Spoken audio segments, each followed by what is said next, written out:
Now, it's time for Modern Money Doughnuts with Stephen Hale and Gabrielle Bond. Hi, everyone, and thanks for joining us. My name's Gabrielle Bond. I'm an organiser for the Sustainable Prosperity Action Group here in Adelaide, South Australia, on the land of the Kaurna people. I'm also a director of Modern Money Lab, and I'm here with Stephen Hale, my co-host. Hello, everyone. Yeah, my name's Stephen, and I'm an adjunct associate professor at Torrens University in Adelaide and an economist with Modern Money Lab. Our guest this week is Kairin van Sweeden. Sorry, I've pronounced that wrong again. Kairin, it's Kairin. Kairin, that's it. You've got to get the Scottish pronunciation right. Kairin is the Executive Director of Modern Money Scotland, co-presenter of the Scottonomics podcast. She's an environmental activist and a campaigner for Scottish independence. Hi, Kairin. Are you on with us? There we go. Yeah. Let's get that pronunciation sorted out. Yeah. It's I've got. Is it Kairin? It's Kairin. Right? Kairin. Like an E sound. Thank you very much. It's lovely to speak to you again. Thanks very much for coming on our show. I'm very happy to be here. It's nice. Thank you. Thanks for asking me. That's okay. Maybe I don't know how much to take for granted in terms of how much people across the world know about the political entity often called the United Kingdom. And coming from a Welsh family, I've sometimes been a bit peeved when people in Australia and elsewhere, when they've been talking about the UK or Britain, have called it England. Yeah. So you're a campaigner for Scottish independence. How long has Scotland been linked to England in the United Kingdom, and why is it important for Scotland to become independent? So the Act of Union was 1707, and that really happened because, for various reasons, but the Darien venture was one of the reasons, and a lot of wealthy people lost money. So it was a nice way for them to be a bit more solvent again. But there were protests on the street in Edinburgh at the time because the ordinary people who didn't have a vote then weren't for it, as it were. And we used to, at that time, had mints. We used to print our own money then as well. And at the Act of Union, that was one of the things that we were supposed to retain. But that was eventually joined into or absolved into the Chancellor's position. So really all the infrastructure ended up in London, as you well know. So yeah. So the Act of Union happened in 1707. So Scotland had been, an independent country a long time before that. And I'm campaigning for Scottish independence. I guess probably the most important reason for me is subsidiarity. I think I'd always felt, initially I was brought up in Chester in England. My mum and dad moved there when I was a baby. And I always felt Scottish, in that situation. My parents were, clearly different from everyone round about me. So you weren't far from Wales. Yeah. I literally, my parents would hang me over the sign, so I'd be half in England, half in Wales. So yeah, it's very close to Wales. So Scottish independence. Yeah. So I always felt that Scotland should be an independent country. And there was a movement with the Scottish National Party, but it was very small at the time, and it's just been steadily growing and growing. And then we had a referendum in 2014. I was doing my degree at the time, and so I couldn't really be involved with it. So when I left university, I decided I'd get much more involved with the independence campaign because people were ready to keep the light on for that idea. And keep going with it. So yeah, so I've been really campaigning more seriously for that since 2017. And fantastic. As part of that, you're the chief executive of Modern Money Scotland, and you co-present a very popular podcast called Scottonomics. Could you tell us something about those two? So the reason Modern Money Scotland started was really after the pandemic started. So originally I had been MMT Scotland.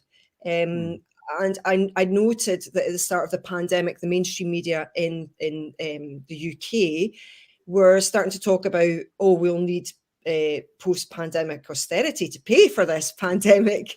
So, obviously I was very familiar with MMT by that time. So I knew that this was nonsense and it had to be debunked, and debunked very strongly. So, and, there were some political commentators were talking about reducing the triple lock on pensions and things like that as well. So I said to some of the people I was involved with MMT Scotland, perhaps we should broaden our scope a little bit, because I'd been listening to people like Steve Keen, who had slightly different ideas, and I thought they were important ideas as well. So I wanted it to be a broader thing, and take other ideas in as well. So that's how Modern Money Scotland started. At the beginning of last year, we finished a paper on the job guarantee. And then also I'd done a little bit of media work with William before, on the SNP fringe, Scottish National Party fringe. And then he said to me, why don't we start a programme about economics and try and explain a lot more, because videos will be a good way for a lot of people. They'll work for a lot of people. So obviously you've got to be quite committed to learn about economics to read a 10,000 word paper, which is the only policy paper we've got up just now. But watching a video for maybe 45 minutes is less of a commitment, and it might pull people in. And, I think to a certain extent, for me, having lived in London and in Chester and in the Netherlands, it is quite nice to hear something in your own accent or a similar accent. So that works for a lot of people. Absolutely. That's great. So we're kind of sisters across the world. Although we've only just started our series of videos, but enjoying it very much so far. And hopefully we'll have Steve Keen on at some point. So that's great. That's so fantastic. I'm really, really interested to hear about your other campaign, the Paid to Pollute campaign, which is a pretty big deal. I think, I work for an environmental law office here in Australia called the Environmental Defenders Office, sort of like the environment's legal team, so to speak. And I think climate litigation is a really, really fascinating area, and one of the few sort of chinks in the armor that we might have to act on climate. I was wondering, would you be able to talk to us a bit about what led to that campaign and what happens now? And how do you even go about suing the UK government anyway? Okay, so with campaigns like this is a multi-pronged thing with a lot of people involved in it. So I was asked to become involved in it as a plaintiff. And I didn't really know what that involved. I had an idea. We have an MP here in Westminster Parliament. She's called Joanna Cherry. And when the UK government tried to prorogue the Parliament, she went to court against them there as well. So I knew that this kind of thing happened. And so I was asked to join as a plaintiff, and I looked at what that would involve, and I agreed to do that and said, yeah, I would do that. But there was a media team, and there were lawyers involved in it as well. A law firm called Lady, who are very right on. They do a lot of good things. My dad was actually blacklisted in the early 90s, as a lot of people who were shop stewards were. Could we maybe take a step back, because there's lots of jargon that people might not understand there. I don't know what terminology people use in the US. You're from an oil city, Kairin. Yeah, so Aberdeen is where I was brought up. My dad worked in the oil rigs. So they were keen to have someone from my area, because they had two English people, and one of them had worked in Grangemouth, and one of them was a medical student as well. So yeah, I was keen to help from that point of view. So my dad was involved in strikes on the oil rigs, because he saw a lot of bad work in practice. So my dad was blacklisted, and Lady were actually the law firm that managed to get him some money back. So I knew about Lady before. I was really happy to get involved with them. So we took the UK government to court. So you obviously contact their lawyers, and then, the QCs from both places get up into the High Court and they argue the point. So we were arguing against the maximising economic recovery from the North Sea, that wasn't compatible with the Paris Climate Agreement, which obviously is not. So, Yes. I mean, so the campaign was called Paid to Pollute, and that's pretty much it in a nutshell, isn't it? Yeah, because the oil companies in the UK, a lot of them are getting massively subsidised to do what they're doing. And, I don't know if your Australian viewers know this, but the Chancellor and the Prime Minister in the UK is the currency issuer. So they get to make all the decisions, the UK government. So they are planning to hike up national insurance, which is really regressive. Which is a payroll tax, basically. Yeah, so it's a payroll tax. Yeah, so we've got two. You've got your your normal income tax. It's called income tax, and then you've also got national insurance, which is supposed to be ostensibly for your healthcare and for your social security. But like a futures fund. Yeah, it doesn't. It doesn't really actually work like that. We all know that. But yeah, that's what it's for. Yeah. So yeah, the ordinary people will end up paying more. And also we've got an energy crisis happening here as well. So people's bills, their gas bills, are going to go up probably by about at least double what they were before in April. So that's all looking really bad. And then Brexit, we've had Brexit recently. So that's put the prices of a lot of things up. And also the pandemic has also, changed the situation with supply side. So we've got less supply. So then obviously that's also putting prices up as well. So there's a lot of financial pressures coming on ordinary families in the next wee while. And that's I don't know how the UK government can survive these ideas. They have so far, despite a lot of nefarious behaviour. I don't know, again, how much your viewers are following what's happening with Boris Johnson. Oh, God. It was on the news it was headline news in Australia this morning. Yeah. So, I consider what's happening to be, they're encouraging the extraction of fossil fuels by making it so easy. They're just making it so easy. And we had so many opportunities already in Scotland to do more environmentally, because Scotland is blessed with natural resources. And, like Norway, we've got a lot of natural resources and a very small population. So, we've got 5 million people in Scotland, and we've had oil rigs dotted around the Scottish coast and bringing in oil for 40 years. And keeping the balance of payments for the UK government in a nice position. But, now what we've also realised is that we have 25% of the EU's wind energy, offshore wind energy, and we have 25% of the EU's tidal energy. So there's quite a lot of tidal turbines happening around the coast as well. So we're not saying 25% of the UK, we're saying the EU, which is 500 million people, and we're 5 million people. So, we've got a lot of energy to sell, and we already are net exporters of electricity to England. I can vouch for the fact that it's very windy in Scotland. It's very windy. And I've also been on ferries from Scotland to Ireland. I can vouch for the fact that the wave power is quite prodigious. Yeah, and I don't know if you know, but in the right up on the north coast, we've got a place called the Pentland Firth, and the Pentland Firth has 5 tidal systems there. So it's very, it's a lot of movement, and it can produce a lot of energy. So we're very blessed with our natural resources. But over the past 10 years, we've seen a growth of food banks in Scotland. So despite our natural resources, and that we have very many of them in our small population, we have had a growth in food banks in the past 10 years. So go figure. How does that happen? Yeah.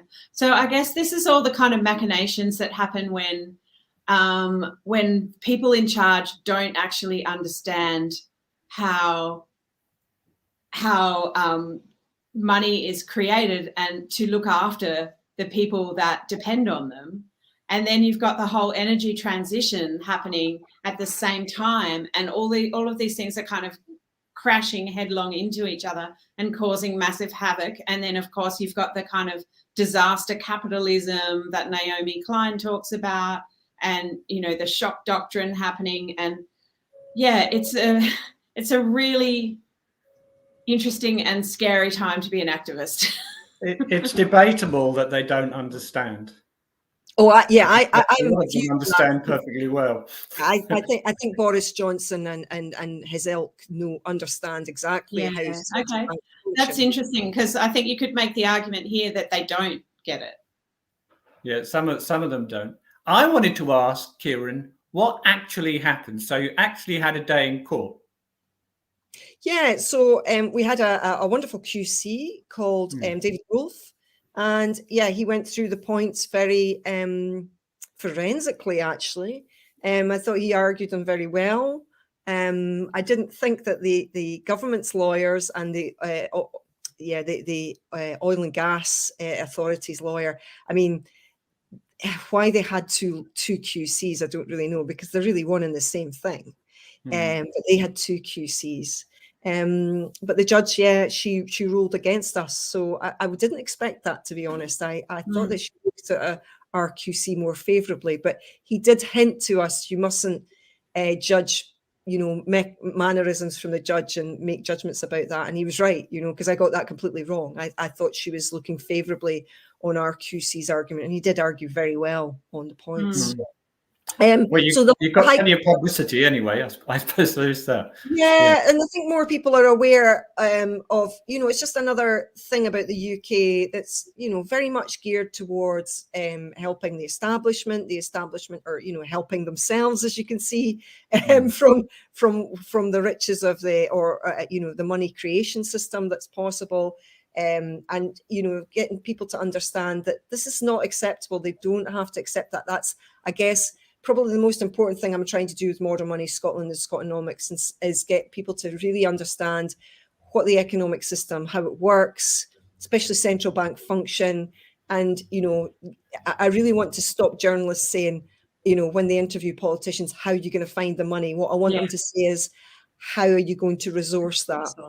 Yeah. That's great. That sounds like it's a good point to get back to economics and the monetary system again. Back in the previous referendum, I can remember bemoaning the fact that the SNP were talking about continuing to use the British pound if the country became independent, which I've always thought means not becoming independent at all. So next time Scotland votes on independence, and there's a growing momentum for another referendum now, the debate about which currency a newly independent Scotland should use will again be very important. How do you see the debate going? Well, it's difficult to say. I mean, I'm an activist. I'm not very high up in the party. I'm not an MP or an MSP. The people that are MSPs are closest to the leadership. And again, there are a small number of them. They're not all that close to the leadership as well.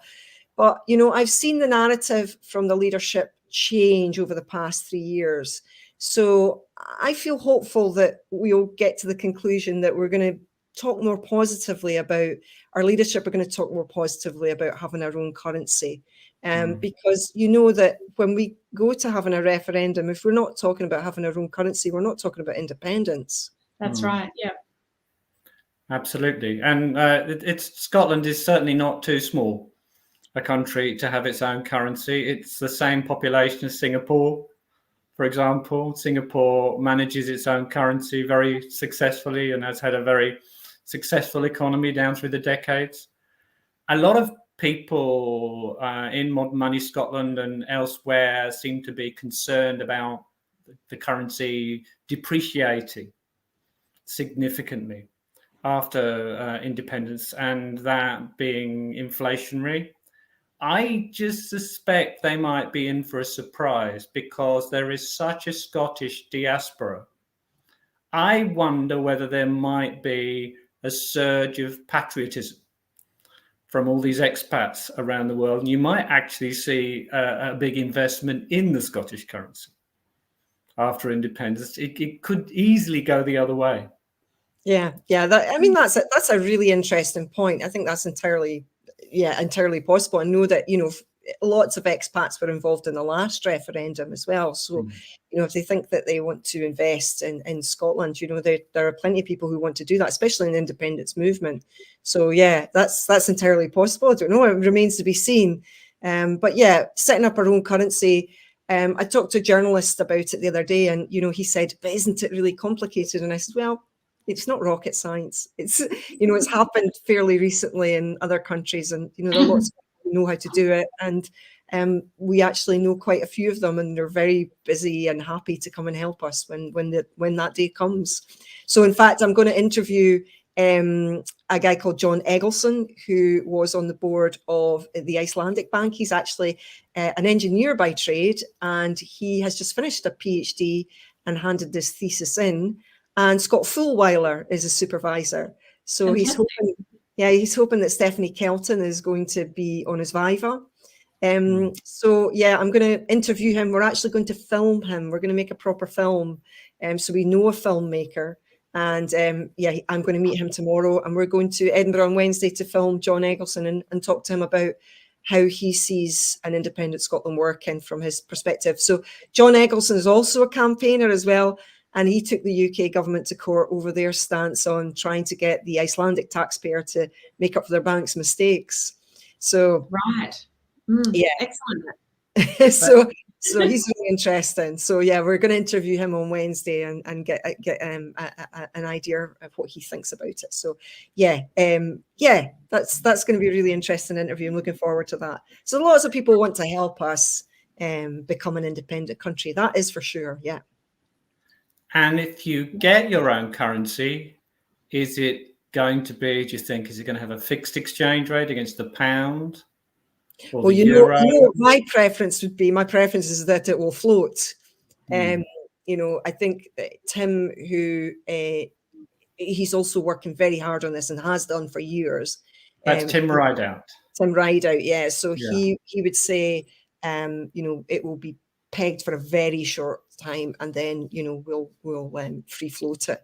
So yes, it will go up and down like the pound. But I feel quite confident about it. Scotland has got lots of good stuff to sell to the rest of the world. And, a lot of people like us, frankly. So I think there's going to be a lot of people who are going to help us. And I think for the people in the EU, it was a real shock when we came out of the EU. And it really showed the divide in the UK, because really, literally, the divide was very clear, that when you cross the border, the people who wanted to stay in the EU were much more prevalent in Scotland, and there's probably history to do with that as well. Sort of the old alliance and that kind of thing. But Aberdeen, where I'm from, did a lot of trade with the Baltic and the Low Countries as well. So there's a lot of history in the past with us trading with Europe a great deal. And fighting a lot with England. so yeah, I mean, it is a shame, but the Westminster Parliament just works for Westminster and London. And I lived in London for 8 years. I've seen where the deficit spending goes. I go there regularly. I continue to watch where the deficit spending goes and how great the infrastructure is there. And it's very clear that it's very, the UK is very London centric. It's very much all about London. Yeah. And the central bank's called the Bank of England, after all. Yes, central bank's the Bank of England, which was designed by a Scotsman, actually. We need to have fiscal and monetary sovereignty and really run our own affairs. It's not just that I would like to see Scotland run its own affairs by people who live in Scotland. It's also, I would like to see more democracy thereafter as well, and that I would like to see smaller local councils that are more empowered, because at the moment we're very big councils. So when we look at our European neighbours like Norway and Denmark and Sweden, they have much more democracy going on. So for example, where I live in Aberdeen, we have one councillor for 4,500 people, and that would be in Norway, that would be one councillor for 700 people. So it's very, the democracy is very anemic, and people feel very removed from it. And I think that's very dangerous. People need to feel involved. They need to feel like they're going to get a kick of the ball in their country. And councils are so important. We have 3 levels of government here. We have federal, state, and local government. So I think that's a bit unique, isn't it? Yeah, well, Germany is much more like a federal situation as well. So, you know, our democracy in the UK is very anemic. So, you know, in England and the UK at the moment, you know, you have the first past the post system. So Yeah. you have a conservative. Impossible for progressives.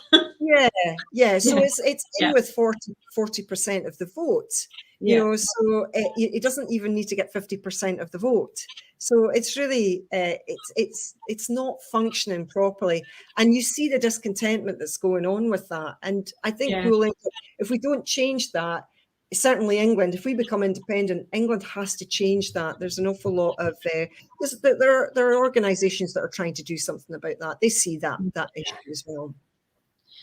I was wondering if we could go back to something you mentioned right at the beginning. At the Scottish National Party conference, the motion in favour of a job guarantee passed. Wondering, could you tell us about that, and how is it likely to affect the SNP policy? So I worked on this paper with Cameron. He really wrote it originally, and it just needed a lot of editing. And I had different ideas as well in it too. Yeah. That came from a different perspective from Cameron. So it ended up being quite a lot of work that I went into as well. So we finished the paper, and then the next thing was to write the resolution. So you have to get the resolution passed by their bodies within the party as well as say, yeah, that'll work for that conference, because they have a theme for the conferences as well. So they'll decide if that particular resolution will work for that conference. So yeah, they took it on, and me and Cameron, we did our speeches. So, and then it was passed. Yes, it was passed by quite a big vote. A lot of people liked it. So, but the next thing you've got to do then after that is find a champion or champions in the parliament to champion it for you.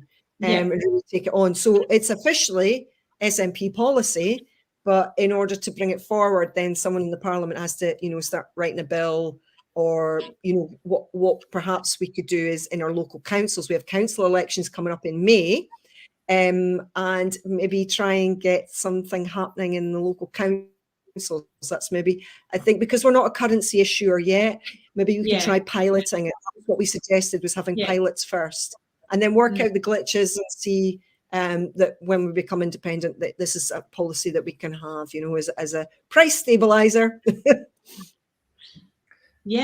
really does sound like we're mirroring a bit what you're doing, because we're working on a campaign for a job guarantee here as well. Obviously, we haven't got it to quite the level of political acceptance that you have in the SNP. We do have Young Labor around Australia. Almost all of the branches of Young Labor have voted in favour of that motion, and we have also had the motion pass in Tasmania, which is the very bottom bit of Australia, like that tiny little island, down the bottom. And in South Australia, it's been put to our state parliament as well. But so little bits of success, but we have a fair way to go. But we're working on it very hard.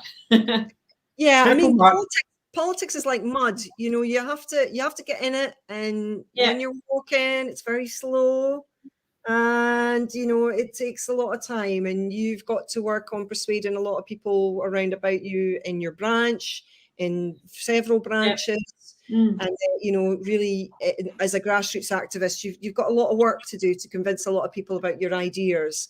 But there are different ways of working on it. So, you know, doing programs as well like this.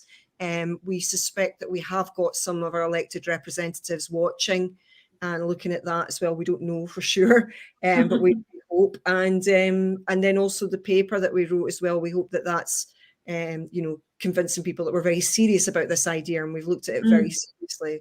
That's what I hope anyway.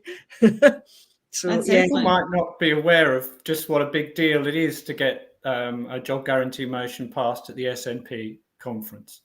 The Scottish National Party is the governing party in Scotland, and in recent Westminster elections anyway, has almost had a monopoly. over Yes, Scotland. yes. And if we have another election in Westminster before we have a referendum, we probably take all of the seats next time. So, there is a great deal of discontentment with, how things are being run. I mean, Scotland hasn't voted Conservative since 1955. So, I've been, I was born in 66. So yeah, it's always been a left-leaning country throughout my lifetime and before that as well. But unfortunately for much of my lifetime, we've had to live under Conservative governments because that's what England votes for. And that's what we get. Yeah. Yeah. Bring on the independence. Yeah, it's about it's a democratic deficit. We're not getting the type of governance that we really want, which is more left of centre, because England wants something else. But then I would argue, does it? When you've got a first past the post system, it's not really reflective of what people want. So it's That's right. but I can't solve that problem for England. They activists in England have to sort that out. What do you see as just sort of getting down to like what the vision for the job guarantee is? What do you see people doing in a Scottish job guarantee? Well, there's so much possibility. We don't have a particularly huge unemployment problem, but you understand that anyone being unemployed involuntarily is, first of all, really bad for them, for their psyche, for their self-respect. But as a country, your people are your resource. Yeah, it's such a waste. Yeah. Yeah. And I think sometimes with these Conservative governments, they see extra people as being a bind in some way, that there's something that, you want to kick off your shoe kind of thing. That's very much the impression I get, too many people, it's a bad thing. So yeah, no, I mean, clearly, your people are your resource, and you want to make sure that your resources are working to the best effect for the country as a community as a whole. I think that an awful lot of our leadership for the past, 40 years over most of my lifetime just really don't get that. They don't really understand what's a country for.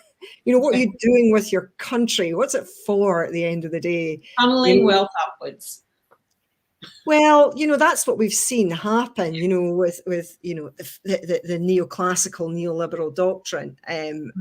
But it's I think that's got to turn. I think so many young people now. I mean, certainly I've been interested in environmentalism for a long time, and it was very niche for a long time, but it's not niche anymore. Yeah. The majority of young people are very environmentally minded.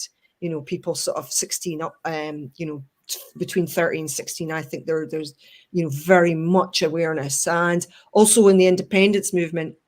I mean, the referendum was a moment in time where people got really interested in how the country ran, and there was an awful lot of really interesting conversations on buses, at bus stops and pubs, because people were really looking at how is this going to work, and what are the things that we need to be concerned about, because it's a big decision. So really some fascinating conversations just happening randomly all over the place. But that led to I would say a new enlightenment about politics. People were really starting, and economics as well. I believe that after the referendum, economics graduate, there were a lot more people applying to do economics in Scotland after the referendum. That the numbers went up for that. That's interesting. Yeah. Not that they would have learned that much from the neoclassical courses. Yeah. And I've just spoken to Patricia Pino and interviewed her, and it's very clear that that's still dynamic, stochastic, general equilibrium, all those kind of things are still being very much taught to 19-year-olds who just want to pass the exams and get a job. They're not thinking. They might wait till they're 20 or 21 before they get to that version. But yes, that's where they end up by the time they finish their degrees. Yeah, which is something that I've spent years trying to to fix in a way. Absolutely right. Yeah, but we all just have to be busy trying to get people to understand that that's not how everything works. And actually, I listened to a podcast today, and again, another guy was on it, really intelligent guy, he's talking about a lot of really interesting things. He wrote a book called Davos Man, Mhm. And then later on in the interview, he was said, "Yeah, we must tax the rich," and and and I got onto them and said, "Well, we should tax the rich, but not because we need their money. We should tax them for other reasons." And I sort of listed the reasons. This is why you want to tax them, because you want to reduce inequality. It's fundamentally toxic for your society. If people have too much money, they have too much political capital, they can influence politics too much. And then also their elite consumption is trashing the planet. So these are really important reasons to stop people being too rich. And we had a Labour minister years ago when Blair was in power, who, Peter Mandelson, who said, "Oh, I don't have a problem with people being filthy rich." Well, I do. It is a problem. It's not a healthy thing for any society. And I think, a year ago, just over a year ago, you had that thing happening in Capitol Hill where the people, went into the White House and into the Capitol Hill. And, I wasn't surprised by that. I mean, 40 years of neoliberalism, especially for people in some of these states in America, it's been horrendous for them. And of course, they're going to get angry. And there's a lot of anger. And Mark Blyth writes about that in Angrynomics. And, a lot of the things that he says in there are very true. And I see it happening in the UK as well. So in Scotland, when Margaret Thatcher was in, a lot of the coal, people that were digging for coal, the coal miners, the steel workers, a lot of these big industries just shut down. And, they expected these guys to work in call centres. And what we're saying now with oil is we've got to have a just transition. You've got to transition people properly out of those jobs into jobs that are much more suitable for them and play to their strengths. And again, these are people with really important skills that if you lose them as a country, it's I just don't think that a lot of politicians seem to understand that. I think there's quite a lot of the Conservatives do, but they just don't care. I think there's a lot of Conservatives that do care. I mean, not that there are people in the Conservative Party in the UK that are rebelling against a lot of the things that happen just now. So it's not across the board, but the people that we have in power at the moment in the UK are very libertarian, I would say. Yeah. Much the same in our country over here as well. I remember very well the miners' strike in the UK in the early 1980s. It was the same across Northern England and, of course, South Wales, where my family's from, as well. And Margaret Thatcher, she didn't just change the UK. She managed to change the whole world, really, in my view. Australia as well, and with Ronald Reagan, the US too, and the whole neoliberal experiment, which they've been running ever since. We need to turn around and move towards something much better and something sustainable very urgently. It's great that you're talking to Patricia Pino. I guess is that going to be a Scotonomics podcast? Yeah. So very much look forward to that. Yeah, we've got a few interesting guests. We've actually just interviewed a guy called Neil McEnroy, who I saw speak in Edinburgh in 2017 at an event called ourdemocracy.scot. So again, it was really about increasing subsidiarity and making sure there's more democracy. So he works on community wealth building, and he has done for years. And he's currently seconded by the Scottish Government just now for a couple of days a week, and then 3 days a week he works for an American think tank. But yeah, it's all about, for example, I don't know if you've heard about this, it's called the Preston Model. So he was deeply involved with that. So the Preston Model, they looked at Preston and realised that, for example, a lot of what they call their anchor institutions, they are spending money out with their area, so buying things in from far away rather than spending things locally, and it was also for them as an organisation, they had to train up people to understand how to do procurement, how to bid for things from, these anchor institutions, which would be your council, the hospital, the universities, big organisations that had lots of public money, and making sure that people in the local area bid for these things. And eventually, it resulted in something like 1,400 extra jobs. That's in Preston in the north of England. Yes. Yeah. Yeah, so it's very well known. You know, you hear it talked about quite a lot, and it was very transformative. So he's busy with that, and within the Scottish government as well. One of our ministers is very much into that, so that's a great thing. Yeah, so that'll be a really interesting one to listen to. He's got a lot of experience with that. We also have interviewed a few other. We've interviewed Warren Mosler, so he'll be up there soon too. How is that related to, say, what Kate Raworth's doing with the kind of donut model on a city type experiments? Yeah, I mean, I don't think probably she would have influenced him. I would have thought so. But he didn't talk about her during the interview. But yeah, I've listened to that book 3 times. I listen to books quite often now as well. So yeah, I love Doughnut Economics. I think it's fantastic. It was great book. So yeah, there's an awful lot in there. But yeah, we need to empower communities much, much more. And what Neil talks about as well is, and to be fair to the Scottish government, they're actually encouraging a lot more cooperatives, because obviously when people are working together in a business and it's for them, then that's really going to be your best outcome, really, especially if people know what they're doing within the business as well, or a good amount of them do. So yeah, that's that kind of more shared ownership model is definitely the way to go for a lot more businesses. We need to move away from the corporation type structures, which are so toxic. Yeah. Thanks very much, Kairin. This has been great. Is there anything, Gabby, is there anything you want to ask before we finish? I do, I'm really fascinated by the work that you're doing, because I think there's so much to look up to and to be inspired by. We probably should wrap it up because we've gone well over our 30 minutes. But it's been really lovely to talk to you. And yeah, I think we need more activists in the world. We need people who are brave and who have great ideas to just go that extra step. And, why not sue the government for using public money to prop up polluting fossil fuels? I think here we have the school strike for climate movement. We have Extinction Rebellion. We have the kind of citizens' assemblies, people who are really interested in that.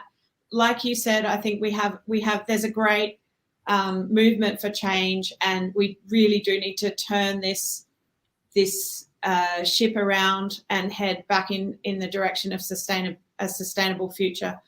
So we would love to talk to you again at some stage. But that's perfect analogy. We really need to turn this ship around. I mean, really, we're in a situation where we have an existential threat to our lives.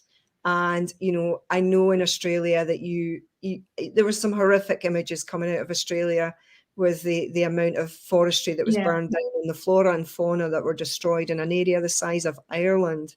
That happened just before the pandemic, and that was just so painful to watch, painful. And really we have to fight we are the stewards. We're the stewards. We're supposed to be the grown-ups here in this planet, and we've got to look after it. And we've got to stop the dinosaurs and the idiots from destroying it. And we've all got to stand up and do everything that we possibly can with the amount of time that we've got. Well, thank you. 100%. I'd like to very much recommend that everybody watching this checks out Scotonomics and listens to all the interviews on there, except perhaps the one with me, but all the others are great. And please join us at the same time next week to talk to the excellent American economist Sherry Wise about something very topical, monopoly power, regulation and strategic price controls, among much else.